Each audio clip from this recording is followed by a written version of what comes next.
Hi, I'm Paul Taylor. I'm the founder of the law firm Truckers Justice Center and one of the attorneys here. And we've been doing a series of videos on court cases we think drivers should know about. And some have been Supreme Court cases, others have been Court of Appeals. And I'm going to talk about a Department of Labor case.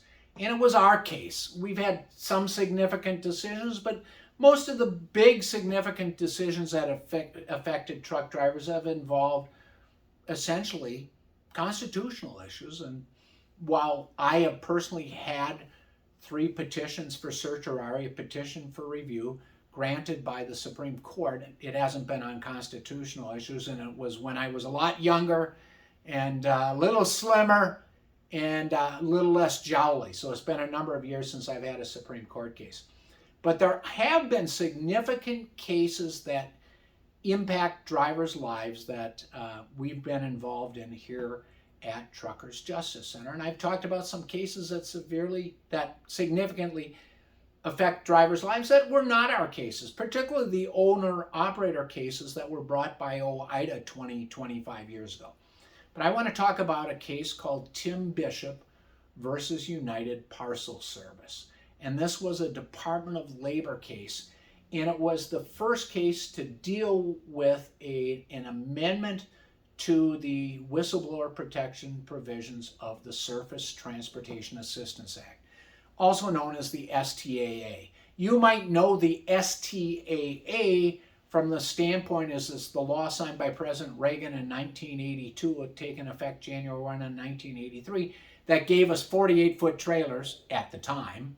Since been amended, I believe it was George H.W. Bush increased it through legislation passed by Congress to 53-foot.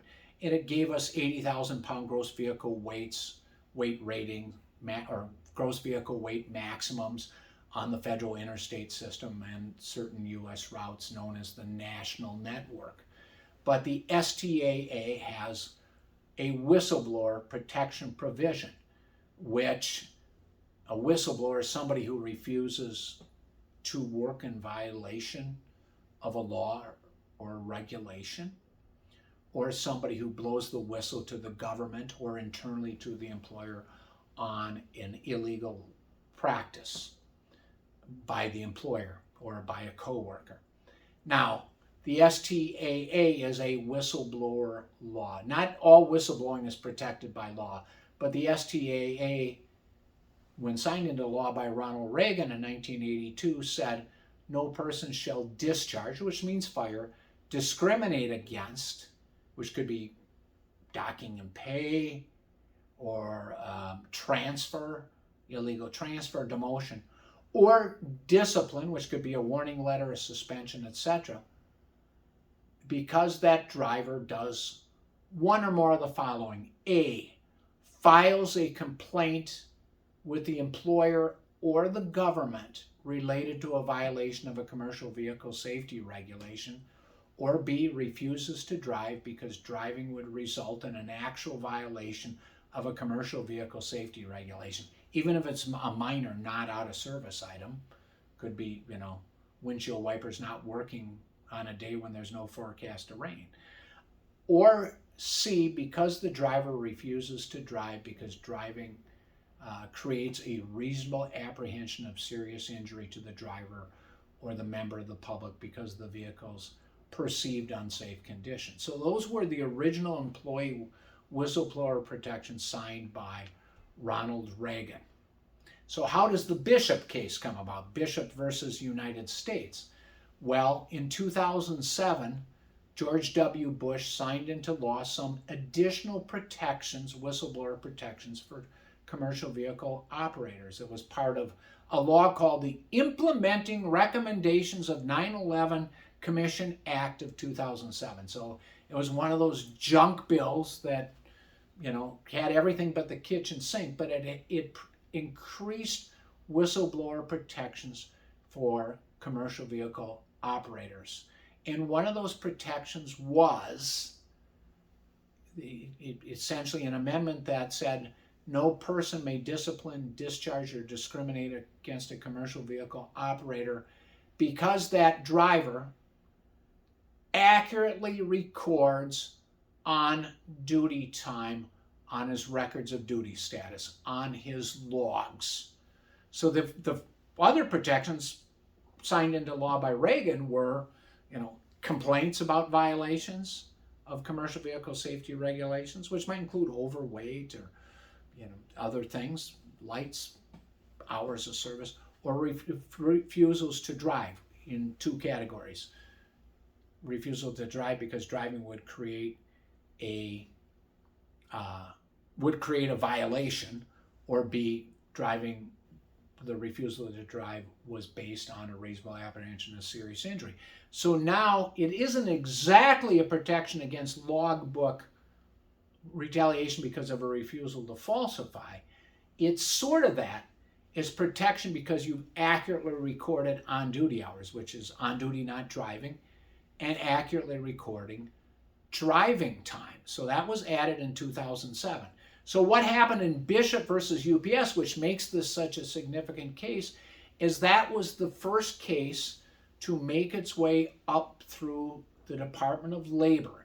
These cases under the STAA's whistleblower provisions go through the Department of Labor. It was the first case to deal with this amendment that signed into law passed by Congress, signed by Bush in 2007, that protects accurate recording of on-duty time.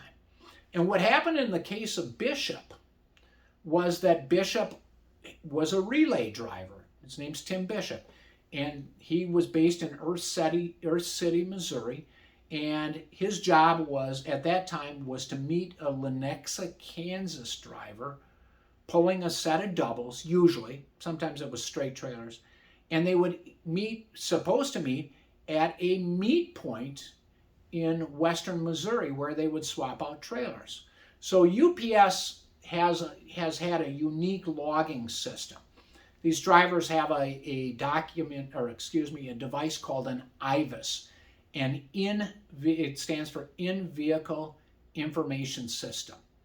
And part of that system records RPMs, certain amounts of the speeds, and it includes things like you can press a button that says meal, which results in an e-log, and they've been doing this for years. Prior to the e-logs, UPS had this system. It creates, you punch on the button meal, that's off-duty time. If you press on a button meeting, that's on-duty not driving, which you might do if your boss is going to chew you out because you broke some sort of policy or you weren't fast enough. There's a constant pressure at UPS to meet certain time standards. They call them allowances. There's a button that is called turnaround. That's where, on the UPS IVIS system, that's where a driver is going out. In this case, Bishop is going to meet a driver at Lenexa, Kansas, and his time swapping out the double sets is to be recorded as, on the IVIS, the log, as turnaround, which is recorded as on duty not driving. So what happens in Bishop's case is he's been instructed by UPS that he has to stay with the set. He needs to stay with the set, at least at that time, at the time of the facts giving rise to the case. He was not allowed to leave the proximity of the truck. So if you're required to stay with the truck, that's on duty not driving time. In fact, he was in a truck, it wasn't equipped with a sleeper berth, and he had to sit in there and wait. He couldn't walk across the interstate at 1 a.m. to get a hamburger at McDonald's when he was at this meet point. So Bishop records that time as turnaround, which results in a log that says on duty not driving. UPS's instruction is you record it on meal, off duty. Essentially, UPS instructed its drivers, what they call feeder driver, which is an over-the-road driver, as opposed to the package car drivers, which are the little brown truck drivers.